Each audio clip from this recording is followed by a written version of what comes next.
on, so thank you. We have some at the front, and then we'll have some events folks coming around with a mask. Thank you so much for putting one on this evening. Uh, when we get to the Q&A portion of this event, we have a standing mic here to my left, your right. And you can come and stand in line behind the mic and ask your question to our author this evening.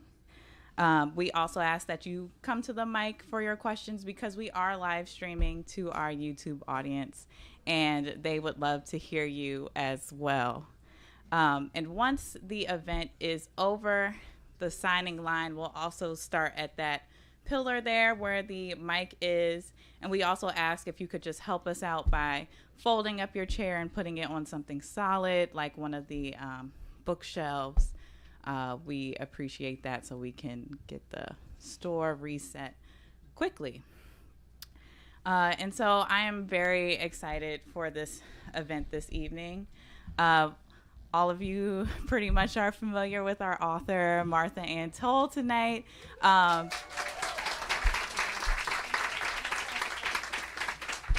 Since I've been here working at the bookstore, she has been so helpful as a moderator. And it's, my pleasure to host her for her debut novel, Three Muses, this evening. So we have Martha Ann Toll, who writes fiction, essays, and book reviews, and reads anything that's not nailed down. Her novel that we're celebrating tonight, Three Muses, won the Petrichor Prize for finely crafted fiction. Martha brings long career in social justice to her work covering BIPOC and women writers. She is a book reviewer and an author interviewer at NPR Books, The Washington Post, The Millions, and elsewhere. She also publishes short fiction and essays in a wide variety of outlets. Toll will be in conversation tonight with Michelle Brafman, the author of Bertrand Court, Stories, and the novel Washing the Dead. Her new novel, Swimming with Ghosts, will be published in June of 2023 by Turner Publishing. Michelle's essays and short fiction have appeared in the Los Angeles Review of Books, Slate, LitHub, The Forward, Tablet, The Nervous Breakdown, and elsewhere. She teaches in the Johns Hopkins University MA in Writing program and founded the Glen Echoes Writers Workshop, a monthly gathering of poets and memoir and fiction writers. Please give our guests a round of applause.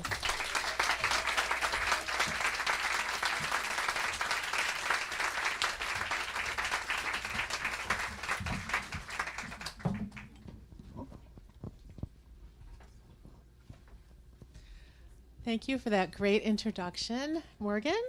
And thank you, Politics and Prose and Martha, for inviting me here tonight. I cannot even tell you how excited I am to celebrate Martha's book. It's beautiful, it's spectacular.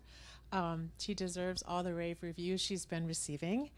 And how wonderful is it to sit amongst all of these Martha Toll fans, new and old, right? And also just to be together and be in one room and be out of our living rooms, our computers.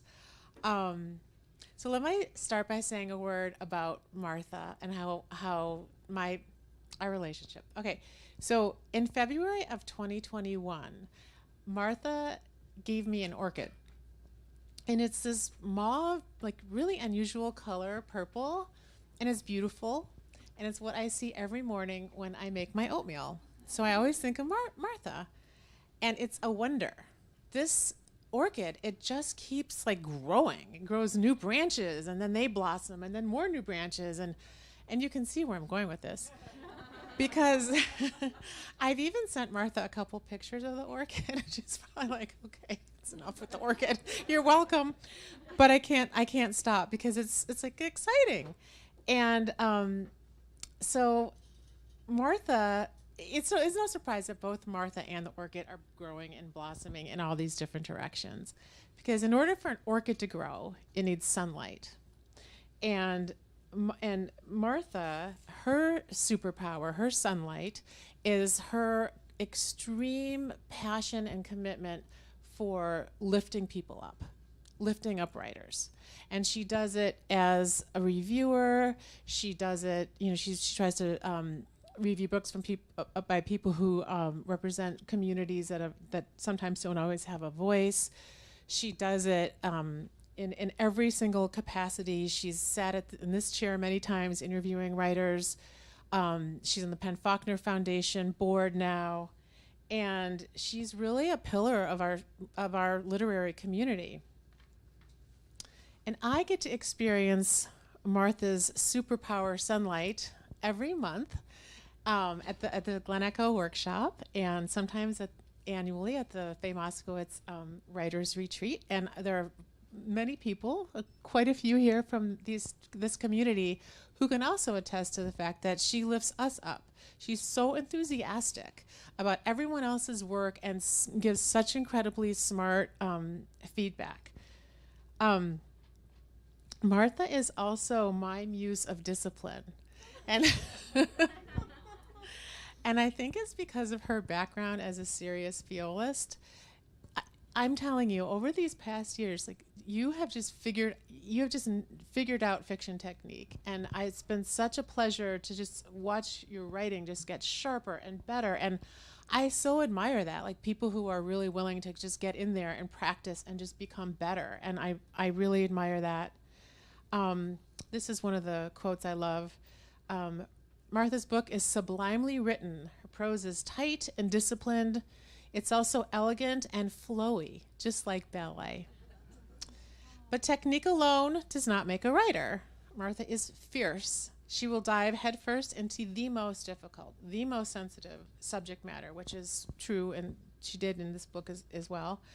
And you handle this, point of view switch, you handle this so deftly with such psychological savvy and compassion and heart and intelligence and always love. And I think that's why you're able to pull it off. So Martha has poured all of her talent, her enormous heart, her discipline, her sunlight into this extraordinary love story, Three Muses, between John Curtin, a psychiatrist and concentration camp survivor, and Katya Symanova, a prima ballerina in an abusive relationship with her choreographer, and also someone who has suffered childhood trauma. And it's also more than a love story. It's about the dark ripples from one of the bleakest periods of history. It's about love, it's about loss, it's about hope. So I don't know what I can add to the very well-deserved reviews that Martha's received from this book. It's pretty amazing.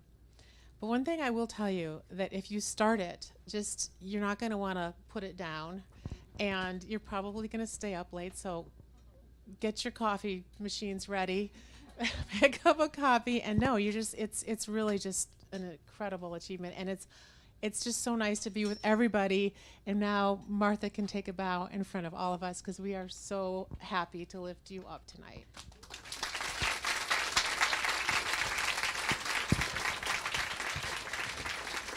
Thank you so much. I feel like I maybe should go home now.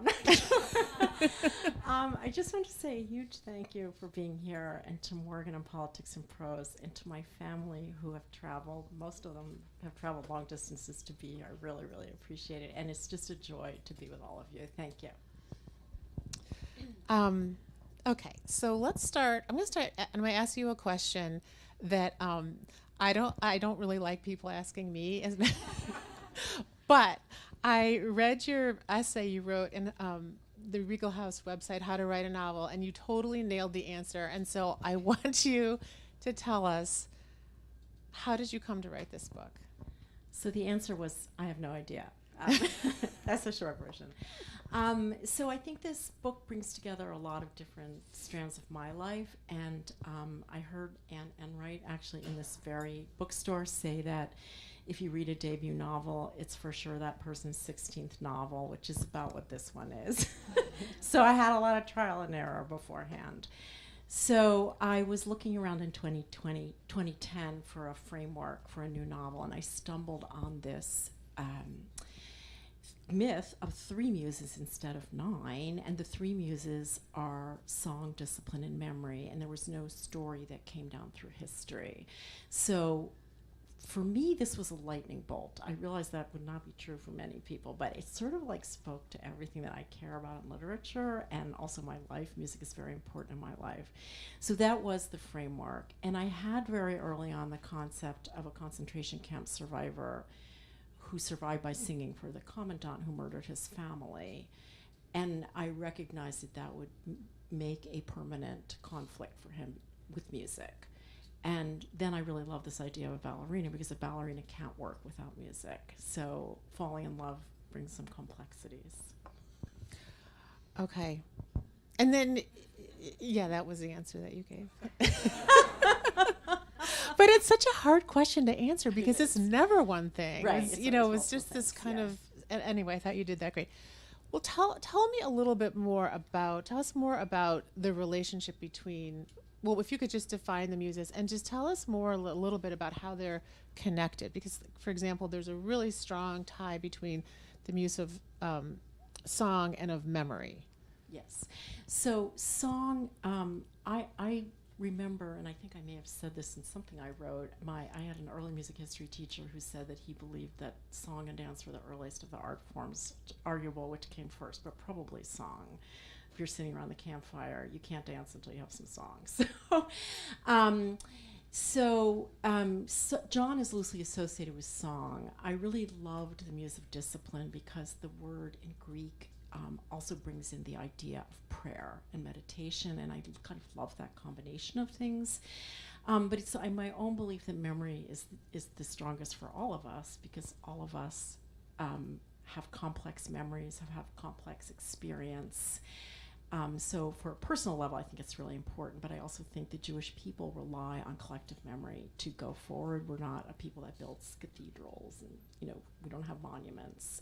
Collective memory is why we've been able to survive for 1,000 years. Yeah, I mean, some of my favorite passages are when John's father talks about, without song we have no memory, and those are so strong. And I also like this idea of the relationship between discipline and faith. Can you talk a little more about that? Yeah, so I grew up in a really secular family, and I don't think I'm unusual as a Jewish person to have not a clue about what I think in terms of the religion. But I think, and so faith is something that has always really interested me. I'm extremely interested in people of faith and how people sustain their faith and what it means, and what does faith mean in a world where you can have a Holocaust or the Rohingya or all the problems that we're facing today. And so it was a topic I was really interested in exploring. Okay. That was just interesting to see those two together. Well, what I'd love for you to do now is share a little of the book with us. If you don't mind giving us some context first, that would be great.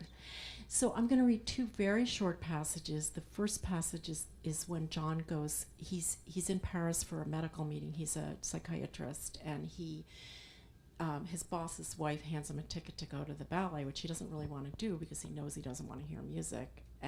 But he has to go because it's the boss that asks him to go.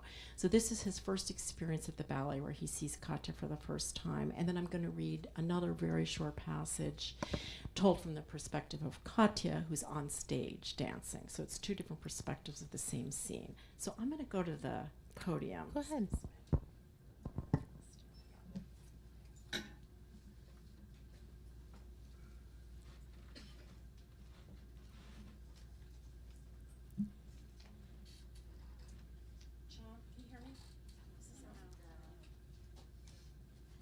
Do you want to just use one of your regular ones? Yes. Can you hear? Yeah. Thank you. John settled into a bench at the edge of the plaza. Dusk was gray-pink, backlighting the opera. Balletto mains were arriving, tuxedoed men with stylish women on their arms. It wasn't just the evening gowns or the way women draped their shawls. Their pacing and carriage were glamorous too, each with a distinctive walk, together a pageant. If he weren't answerable to Dr. Leventhal, John would have disposed of Mrs. Leventhal's ticket. He'd much rather spend the evening out here. Inevitably, he went inside. He picked up a program and made his way to the first balcony. The orchestra warmed up as the chorus took their places in the side boxes. The music began. Slow, plangent tones paced to the speed of a man's forward tread. The chorus entered, deep and serious and sad, as if their voices had taken the measure of John's memory. The curtain lifted on a snow-covered mountain against an aqua sea, a scene to conjure myth. Dancers in blue and green leapt in unison, legs like arrows, arms overhead. They fell into lines fracturing like kaleidoscope patterns, or forms in opposing mirrors. Overcome by jet lag, John dozed off. He was in his family's Mainz living room, Mutti darning socks, Papa with his pipe, left thumb over the bowl, right poised to cock his silver lighter. Lopsided smoke rings meandered toward the ceiling. A few more puffs before the pipe hung limply from Papa's mouth as he grew increasingly absorbed in the evening paper. Rubbing his eyes, John slowly woke up. He knew the music. After dinner, when Yanko's schoolwork was finished and he was getting drowsy, Papa had played it on the gramophone. If Yanko was lucky, he'd be permitted a few minutes to sit with the grown-ups before Mutti declared bedtime. Yanko was John's name in the old country. The chorus sang with veneration, permeating the hall the way the smell of Mutti's bubbling apple strudel filled her kitchen, or the first peaty draughts of Papa's pipe suffused the living room. John was flooded with grief, the music a piercing shorthand for what was gone. All of them. Mutti, Papa, even little Max, who hadn't been born until later. John had not thought about this music in decades, if ever. He recalled Papa starting the gramophone as Mutti settled into the horsehair sofa with her sewing kit. Yanko was growing so fast, Mutti had to let out the hems of his trousers. The sewing kit was black walnut, the varnish on the edges smoothed from use. It was from Yanko's grandmother. The orchestra moved with gravity and purpose, music as familiar as childhood. Now it was named Mozart's Requiem. Not only the people and the place, but this too had been stolen. John didn't need to stay. Dr. and Mrs. Leventhal would understand. Searching for the quickest exit, John struggled to call up something, anything to stanch his anguish. What value were his sessions with his training psychiatrist? Dr. Roth was useless. None of the patrons around John budged. He would be imprisoned here until the end of the act. Making another effort, he took a deep breath to marshal his defenses. And then, a lone ballerina sheathed in white floated toward center stage. The audience greeted her with shouts of brava. She was the muse of discipline. She cut through the whirling dancers with precision and exactitude. John had never seen anyone so exquisite. She was a reverie, an evocation of grace. Each fluttering arm motion dissipated his pain. Her dancing ordered the music, rendered it alluring. He strained left as she exited, as if by craning his neck he could follow her. She spun in duo with the muse of song, summoning peace and beauty. Together the two made harmony. Their playfulness lightened John's mood. He glowed like a man feeling desire for the first time. And now we're going to hear the same scene, shorter, from Katya's perspective. Lars, playing the old faun, stood with Katya, readying their entrance. Adjusting his horns, he whispered ballet's favorite good luck term, "Merde, muse of discipline." "Thanks, Lars, you too." Mr. Yanikov paced the opposite wing, scowling. Head down, he gave the impression that his company had just suffered appalling notices, and not that they were instead poised for opening night before the cream of Paris. Katya felt it imperative to gather her forces and ignore him. She fingered her tutu netting and shook out first her right leg and then her left. 3 muses in Paris. Katya was relieved for the vast physical expanse separating her from her choreographer. And the expanse between her and Mama? Mama had never even seen Katya dance. Her absence was enveloping, a reminder that despite being embedded in the company and despite Mr. Yanikov, who had willed Katya the stage, conferred on her this feast, Katya danced through life alone. Her memories had grown hazy with time. A few, Mama's toothy grin when she handed her daughter her school lunchbox, Mama's throaty laugh, her butterscotch house dress with the white rickrack. For years, Katya kept up an ongoing monologue, addressed heavenward, as if her soliloquies could coat the void that was Mama. "Places," the stage manager called. Katya made a last adjustment to the ribbon on her right point shoe and felt the house feverish with anticipation. Act 1 began. Katya leapt on stage, parting the dancers as if her luminous heat would grill them alive. To dance was to live, to till motion, to impart the joy that welled up every time she took to the stage, her body the vehicle for her art. The lights were blinding.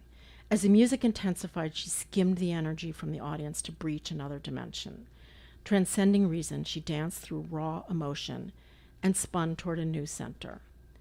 She had an eerie sense that someone out there had understood her, that she had spoken directly and been heard, that her endless labors had been worth it, the blisters, the pain, the exhaustion, the interminable practice, to dance the muse of discipline, to feel what she felt.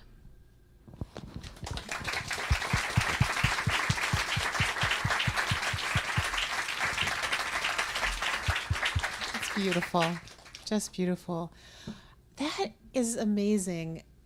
Because this is the first, it's almost like a prologue, right? The page 5 and 6 and, the very first few pages. You pack in so much. I mean, we know what's at stake in the present action. We know what their backstories, the gist of their backstories. How did you ever come up with that? How many times did it take you to get the opening chapter right? Well, it probably took like 2,000 or 3,000. But I want to quote Mary Kay Zaroff here in the front row, who told me that the first page of your novel should have the DNA for the whole novel, and is a lesson I've never forgotten. It's extremely hard to execute. Yes, I agree. It took, I'm not kidding when I said several thousand tries, probably. Yeah, I mean, it doesn't feel like that. It feels like, well, of course she was going to start the novel this way. But I have also quoted Mary Kay Zaroff's DNA of the novel, little gem. Tell us more what that means, because first of all, Mary Kay's a mathematician, so she's got the science math thing going, which I really don't have. But but DNA is such a good explanation. Like, there's people who feel like every page of every novel should contain the DNA, and I think it's actually really good discipline as a writer to hew to that. And one of my final revisions was about literally taking out every word that was not in service of the story, like every single word. I mean, I think you have to know what the novel's about, and for me it took 10 years. Hopefully for other people here it will take less time. Yeah. Yeah, Isaac Babel has some quote about, something's done when you take out one word and the whole piece collapses. Like, to me, that's kind of the gold standard. And you're right. This book is so taught, so it paid off.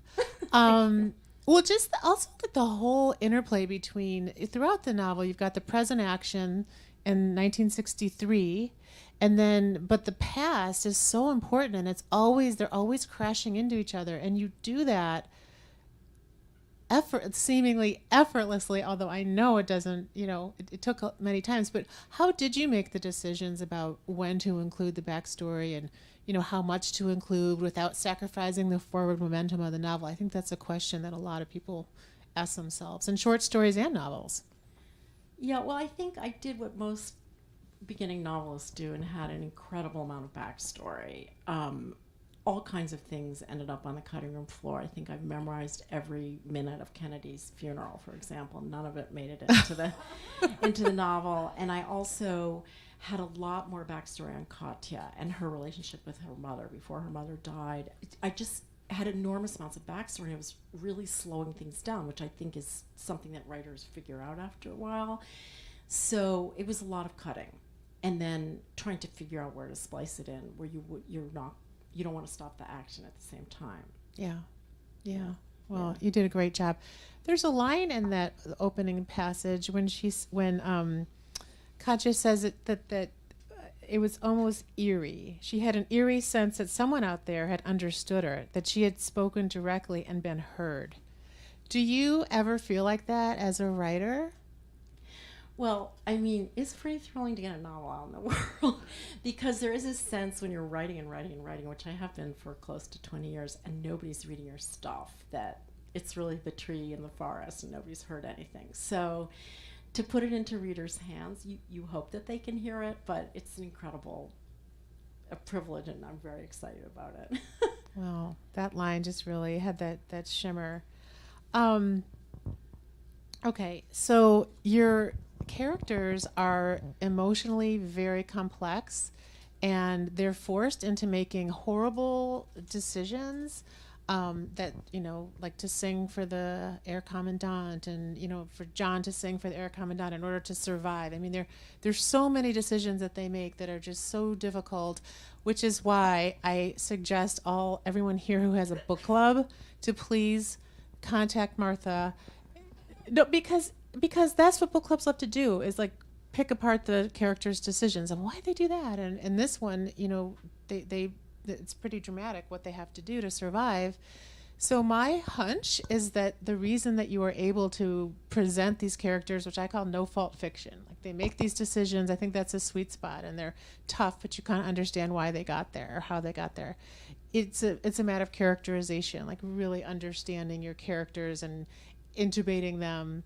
So what I want to know is, what do you do to be able to create characters that complicated and layered in order to put them into these situations where the reader there does not judge them? So wait, first I love that term. What does no fault fiction mean? It means that the reader won't judge them even if they're making terrible decisions. Is that Yeah, like real? you see everybody's, like if they make a bad decision, when Yanko was carried off, you understand, what he was thinking, what his mother was thinking when she saw him walk away, what Frau was thinking when she took him in. It's like you see everybody's point of view. No one's the villain, so it's like no one's at fault. Now I have to give out a shout out to somebody else in the front row. John Burkhart is a beloved teacher. Oh, thank you. And John, we had a discussion in John's classroom about the Keats concept of negative capability, which is the possibility to hold in negative space things that are absolutely contradictory but true about the same thing. And as I kind of got more, I would say, advanced in the process of writing this novel, I realized that these characters are holding on to insoluble contradictions. And that's actually true for most of us as human beings, I think. So I had to work toward that. My instinct was to like fix everything and make everything okay, but it isn't really what happens with human beings. So I had to fight it a little bit to get there. Love that. Yeah. I love that. That's perfect. Yeah. And I think that really shows up in your characterization, not just the main characters, but the woman who gives Jan candy when he's, before the war, and then he goes back to his building that he used to live in after the camps have been liberated, and she's, get out of here. She's so afraid of him. I mean, from every minor character to the larger character, you see them in this kind of panoramic view. So, tell me about, the other thing that I noticed in terms of the characters is you switch between, so we're going to get to the fact that each character has two names in a second, but you switch between each character, in the beginning, chapter by chapter, and then later on, like page in the middle of the book, or page 120, all of a sudden they're even in the same chapter. And I think, but you never ever get lost. You always know who's talking. And I think that's really hard to do. So what was your trick? I know a lot of that had to do with your attention to language. Can you tell us a little bit about how you distinguish between these two voices? So Yanko, as a young boy, grows up in Mainz. That's his name. And like many Holocaust survivors, when he's able to come to America, which was in 1948 when Harry Truman opened the borders, he couldn't leave his past behind. And he has this concept that everybody in America is named John, so he decides to call himself John. And then he wants his last name to be Curtin because he wants to draw a curtain on his past, but the person on the boat who helps him with his English doesn't know how to spell, so he doesn't spell it correctly. So John, for him, his name's Yanko is the happier place with his very comfortable childhood and loving parents, and John is his adult New World name. And Katya was born Catherine Silman. She grew up in Queens in a very modest family. Her mother was killed in an accident when she was 7. So she has always thought of herself as Catherine, but when she starts to show promise in the ballet, her choreographer gives her a Russian name, and the name causes her a lot of stress. She's renamed Katya Symanova, which again was extremely common for ballerinas during the 1950s, like the famous British ballerina Alicia Markova was named. Her name was Alice Marks, I think. So basically, Katya is given this name, and she has kind of a big imposter syndrome. She has to live up to the name, and she didn't even choose it. So for me, they have different personalities with each name, or there are different points in their life with each name. Oh, yeah. So it's not just that you have these two characters who are highly distinguishable, but then you have you have Catherine and Katya, and I mean, it's incredible. So that's, to me, like, it's in the language, right? And their diction and for John, his level of assimilation, right? Yeah, John is a psychiatrist, and a part of the book is him going through training sessions with Dr. Roth, who is his training psychiatrist. And Dr. Roth, John feels, is somewhat of a torturer, but sometimes John reverts to Yanko in the psychiatrist's office because he's dealing with such painful memories. Yeah. And those are some of the most powerful, raw scenes. I can imagine those must have been painful to write. And there's also this idea in the book but nevertheless, he is telling his story.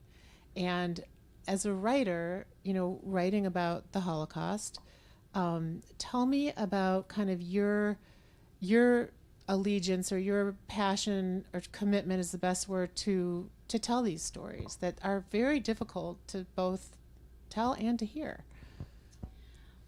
Well, I think the Holocaust is too big for anybody to understand, and you hear these mind-numbing numbers that are too much to take in. And I think that fiction writers know this, that individual stories sometimes can tell a whole truth about a whole episode in history. And I was very, very aware of that. Like, I wanted readers who are unfamiliar with the Holocaust to understand it through John's experience, because if you think of the impact, the horrendous impact on one person who survived, and the vast majority of people did not survive, then it gives you some sense of the scale of the crime. And also, unfortunately, we do live in a time when people are murdered. And if you think of the impact of a murder on a family, a single murder, and, survivors lost their whole families. Like, there are people who lost 30, 40 relatives. So it's just, the scale is so overwhelming. So that was one thing I wanted to be able to communicate, but I also am really not thrilled about this kind of American concept of, we'll get closure, it'll be fine. We'll bring in the grief counselors after 30 kids are murdered at Uvalde, and, like, it'll be fine, and, like, life doesn't work that way. Grief is complicated and lifelong, and that you don't get over this kind of trauma. And that was really important for me to convey. No matter how well you land, how happy your later life is, you can't get over it. Yeah. Well, I thought you conveyed that really well. Okay, we're going to open the floor in a minute, but I have one more question I want to ask Martha before we invite you to come in to the microphone and ask away.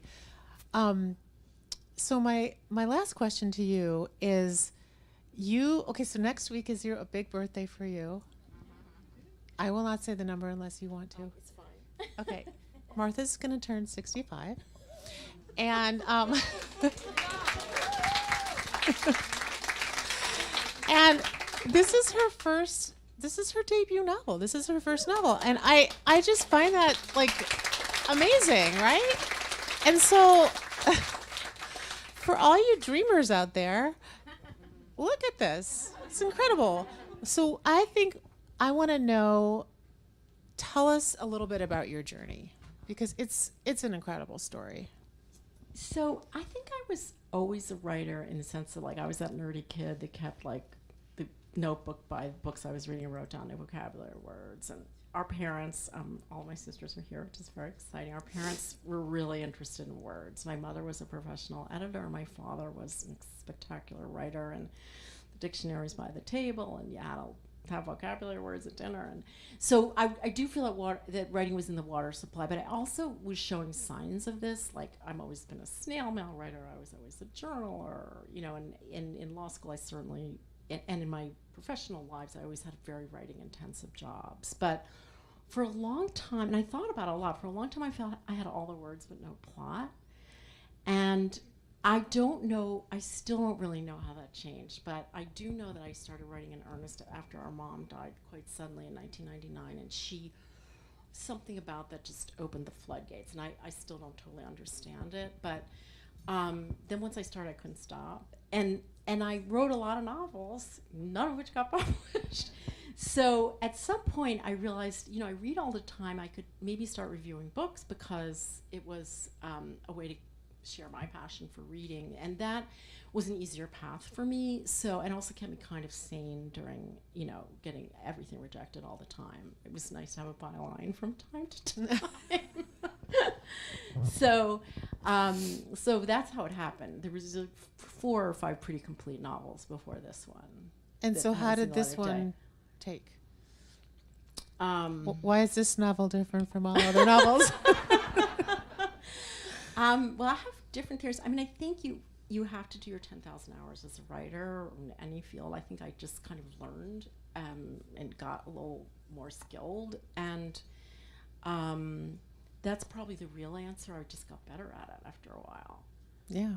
And also then I really couldn't let it go. And I had, you know, I say this publicly, I had an agent for this novel, and she sort of lost interest in it. And I'm like, you know, I think I'm going to try to sell this novel myself because I would like to have published. So that's actually what happened. Yeah, and here we are, and it's getting rave reviews. Okay, I said, what? So that's really encouraging. And you also have these 3 pieces of writing advice, real quick, that you got from your viola mentor. Yes. Which I love. And I think we have a lot of writers here. And also these are just good life lessons. So maybe that would be okay, now I might not way. be able to remember them all. But the first thing is you have to break everything down to its component parts. And incremental, you can write incrementally just as you can practice incrementally. And breaking it down into the component parts is incredibly important. And then he also always said he was 10% and the student was 90%. Which is essentially practice, practice, practice. Those are my 3 real pieces of advice. I don't know, I can't remember what else he said, but those 3, practice, practice, practice. Yeah. Yeah. Yeah. You heard it here. Okay. Please come, ask questions. Oh, hello, Amy. You want to come up to the mic? I just didn't catch that last thing you said about what happened after your agent lost interest. And then what happened? Well, I mean, the real story is I had been placing this book in contests, and it started to sort of be runner-up in different contests. And then I was like, well, maybe there's something to this. But I actually talked to my agent, and I said, may I please take it back? So we basically ended the contract. And I started submitting it places, and Regal House Publisher, who's my publisher, has a novel contest. And so I was really lucky, and I won the contest, and it came with publishing. With publishing, yeah, thank you. Yeah. Go ahead. Hi, Hi, Martha. So I know you said, and I've heard you say before, that the Holocaust frame was with you from the beginning of this book, which I was wondering if you ever wavered in that. That's just such a big thing to get right, and why it was that was always going to be a frame.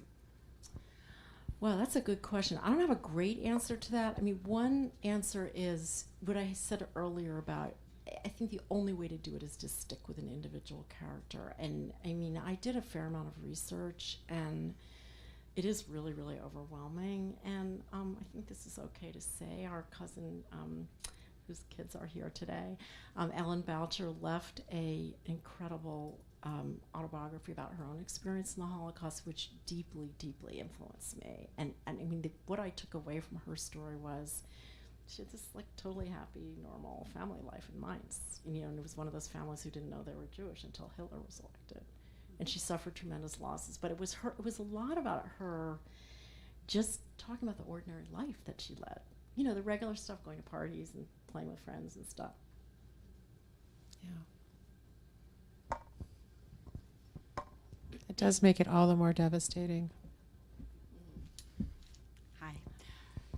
Martha, you have such a joyful spirit.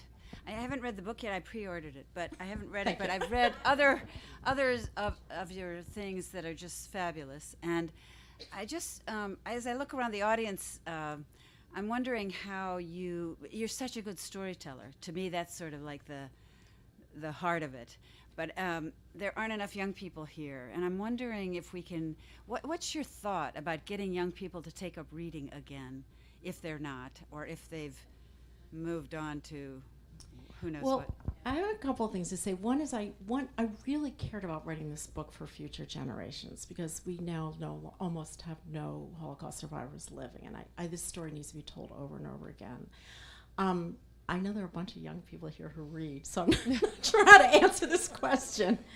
But I think reading will look different in the future. I mean, I think social media is a writing, it requires quite a bit of writing, actually, a lot of social media platforms. And so I think reading and writing will always be with us, but I think we may see different formats. I mean, I know people said this when radio came in and when TV came in and when the internet came in, but people are still reading. So I guess I'm not as negative, and also the young people in my life are amazing readers, so I appreciate that. Yeah.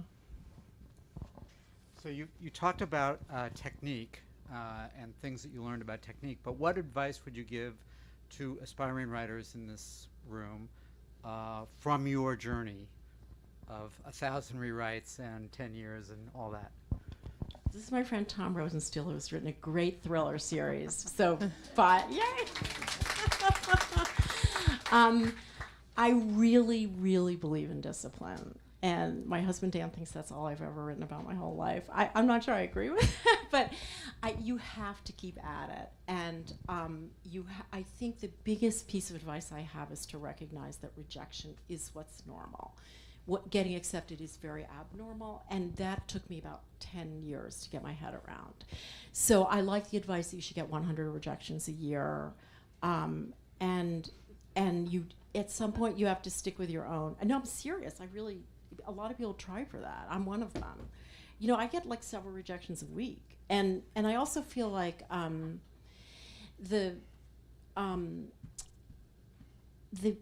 you have to figure out how to filter what you're hearing.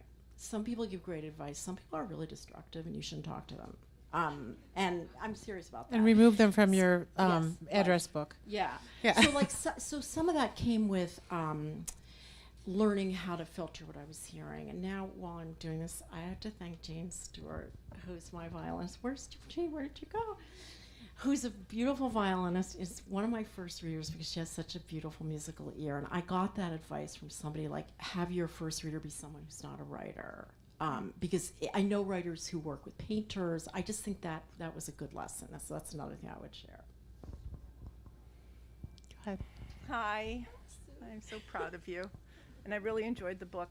I wanted you to talk about the relationship with the choreographer, because I found that what a great illustration of an abusive relationship, and I found it incredibly painful, and I kept wanting her to say, fuck off, and it never happened, and I'd just love for you to talk a little bit about that relationship. Thank you. Okay, so I need a huge shout out to Sue, who we had a monthly lunch date for most of the 90s and the aughts, and she was the one who kicked my butt, and I mean kicked my butt. So Tom, this is another answer to you to start applying to things.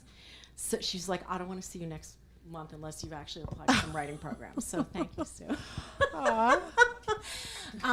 So the relationship, so Katya is very focused on ballet. This is what she wants to do with her life. And she is essentially groomed by her choreographer, who recognizes her talent and ends up taking her as a lover under not nice circumstances. You could call it a rape. And why does she stay with him? And some readers have said, this was so off-putting for me. So first of all, I think the historical context is incredibly important. This book takes place during the 1950s, when not only was this not criticized. It was sort of the way of the world. It was incredibly common, and it was sanctioned and blessed in some ways. So she wasn't in a context where she could question it. Also, she had a very, very, very narrow life, which I think is true for many people in ballet. You know, you are often don't graduate high school, and usually if you're really serious, you're in the company by your age 16 or 17. So this was her world. But I think another answer is this is what she really wants to do, and I think that her agency is around this is her choice. She wants to be a professional ballerina, and in order to do that, she needs to do that 36 hours a day. I think her bigger dilemma is that she's also really interested in choreography, and she's co-creating these dances with Yanikov, and he's not giving her credit, and that's an incredible frustration. But that's also very 1950s, and unfortunately it's very 2022 as well. That's what I was talking about, why this is such a good book club book, because this is, I mean, you could talk about this forever, right? And it's so complicated. Unfortunately, we haven't solved our Me Too problems. If I No, say, we haven't. Really in the throes. No, yeah. we haven't. Go ahead. Hi. I follow your Twitter feed, so I've gotten to see all these wonderful tidbits.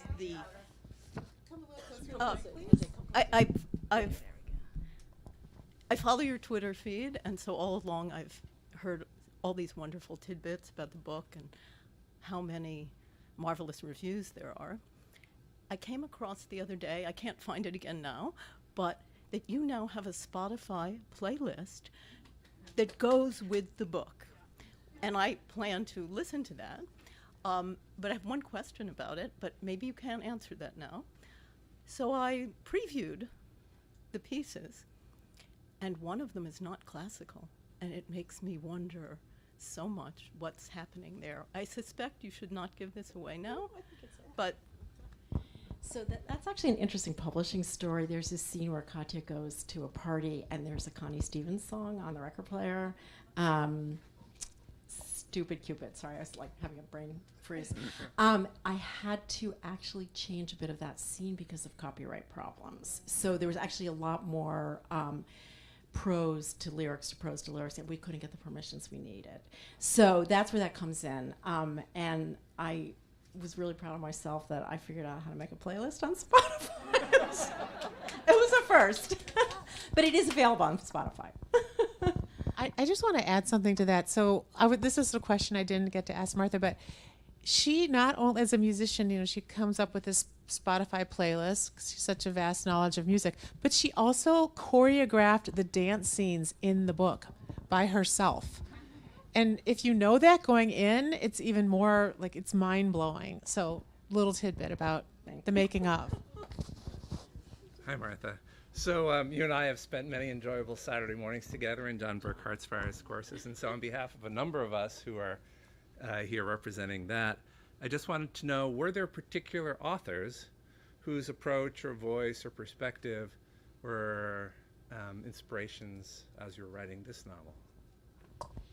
That's a great question. I'm asked it all the time, and I have not a great answer. I wouldn't say that growing up there were specific authors that influenced me. When I started writing seriously, there were two books that completely and totally blew my mind. One was that I wish I would have written myself.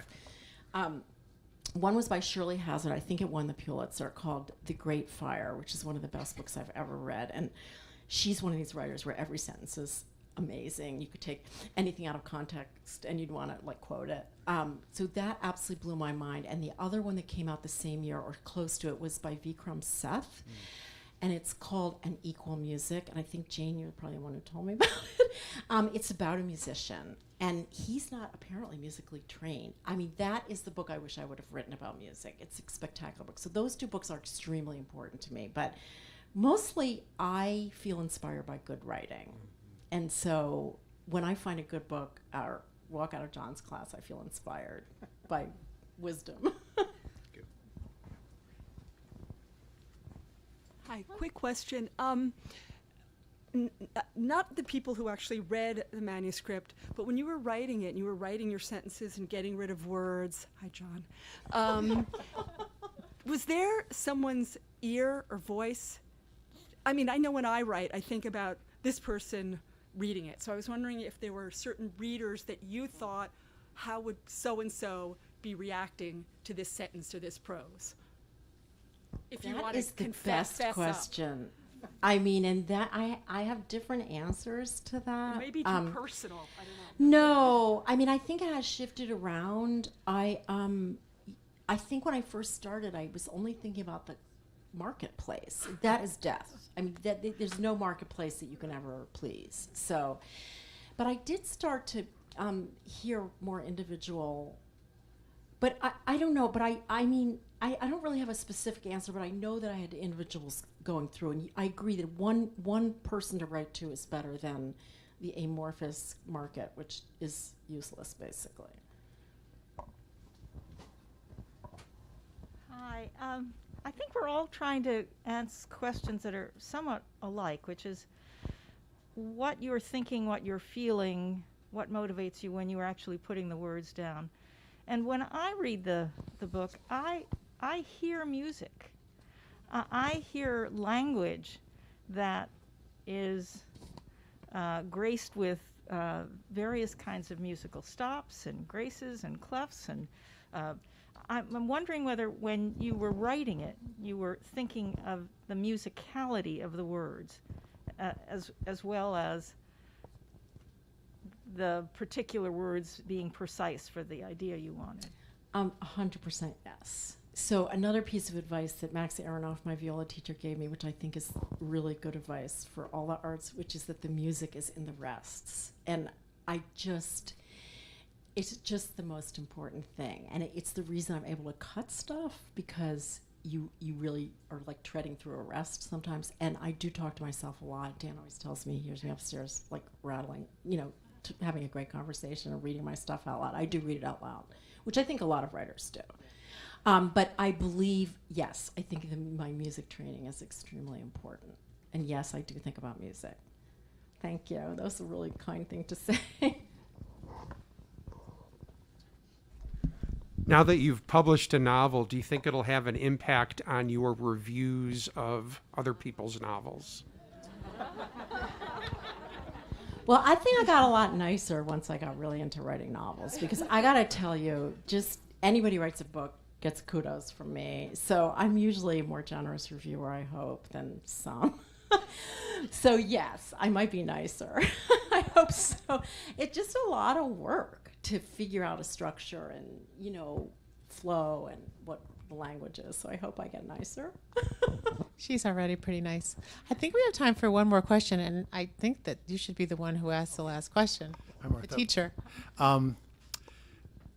It's amazing how much of that novel is in my head, just having heard those two in my head and heart, having just heard those two passages.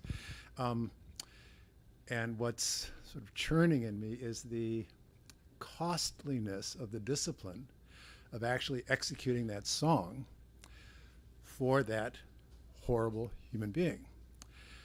I saw you reenacting that discipline, telling that having that excruciating memory in the midst of that music, drawing a strand of narrative, very affecting narrative, out of the Holocaust. That I see your discipline there, executing that scene that's almost too much to bear. I'm wondering where you are, having done all that, having lived through the execution of this beautiful and harrowing novel. Well, I cry a lot when I think about it, so that's one answer. And one answer to Amy's question about who am I speaking to, I think my best writing comes when I'm getting the zone totally of the character. And yet John makes me cry a lot. He has a tragic, tragic story, and his losses are so great that I can't understand them, but I do, I'm usually pretty good if I'm crying. I'm like, okay, I must be doing something okay. That's a good sign. Seriously, I pay attention to emotion. The one thing I don't do, because it really screwed me up, I always used to listen to music when I wrote, and it messes with my head so much. What comes out is this like sentimental drivel, because I'm like so upset about what I'm hearing, or I'm so moved. So I have to write in total silence, and that is a change, and that's partly because of the emotional impact of music on me. What do they say? No tears for the writer, no tears for the reader. I think that was never heard Chekhov. that. That's yeah, great. I think that was Chekhov. Well, I think that's a wonderful way to close our evening. Thank you so much for coming. Thank you, Martha, for writing the book. Thank you. And can I make a quick announcement? We would be really honored for those of you who can make it to come across the street. The party is outdoors. If you have your books in hand, I'm delighted to sign books over there, but I also will be signing books here. And a huge thank you to Michelle, who's my teacher and guiding light. She's a great writer. And thank you, Mark. Thank you to Politics and Prose.